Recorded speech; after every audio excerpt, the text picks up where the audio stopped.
What is up, ladies and gentlemen? Cjthecheesedj here, and guys, we are bringing you an update video for Jurassic World Evolution 2. Now guys, alongside the early Cretaceous pack that is dropping on the 9th of December, we'll be getting our first official update. So alongside this update, they've introduced more playable maps, more building sets, rock perch points for flying reptiles, helps if I can speak English today, and several other quality of life changes. So you can see here the DFW/JP building sets. So throughout the campaign, you do need to build lagoons and aviaries to complete the campaign missions and stuff like that. And those building sets are actually unique to the campaigns. So now they've got it accessed in the Sandbox Mode from the 9th of December. So you can see here using the DFW's building set, you'll be able to use them very soon. A full set of buildings such as restrooms, lagoons, hotels, and viewing platforms. And they're also releasing additional Jurassic Park themed buildings, specifically lagoons and aviaries. So you can now have marine and flying reptiles in your Jurassic Park era sandbox. So they're the kind of classical older ones with like the mesh and the wire, in comparison to like the glass aviaries that we currently have now. And you can see a picture there of the new aviaries and the new lagoon in the background. Now, as well as that, they're also adding 5 new campaign maps to the Sandbox Mode, and these are all 5 maps from the campaign. So revisit the Arizona Desert, Washington State Mountains, Pennsylvania Airport, the forests of Oregon, and Yosemite National Park in Sandbox Mode. So I'm glad that we have the extra maps now. That's really good. This should have been here from day one, to be honest. We also have flattened sandbox levels.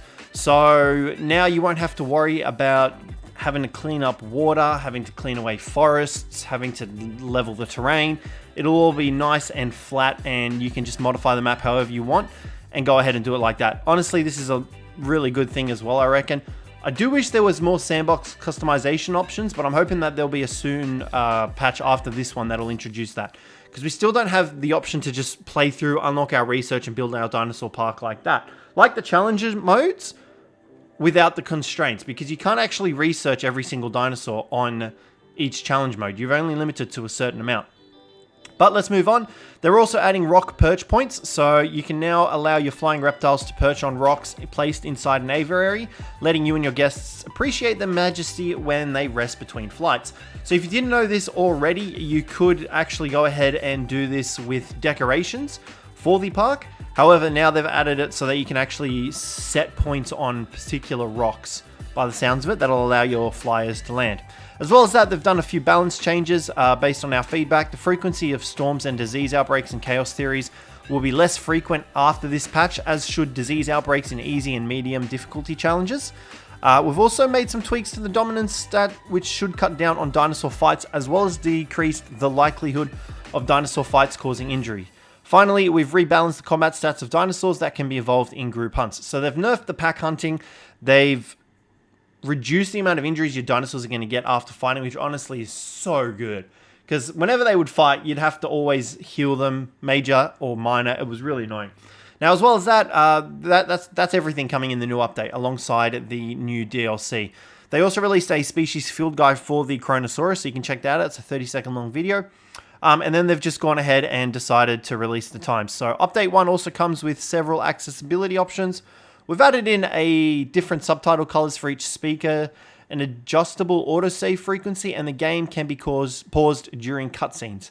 So DLC and free update 1 will release on the 9th of December at 2 PM GMT, or at the following times in the time zone listed below. So for me, it's 1 o'clock in the morning on the 10th of December. Wonderful. So I am hoping that they'll add more sandbox customization later down the line, and a couple other things, but other than that, it's a pretty good update, I would say. I'm glad that we've got extra stuff for the Sandbox Mode and extra maps. It's going to be really good. But guys, that's going to be it for today's video. A nice quick one for you guys that are interested in Jurassic World Evolution 2. Hopefully you guys enjoyed this one. If you did, don't forget to leave a like, subscribe down below for more, and I'll catch you in the next one.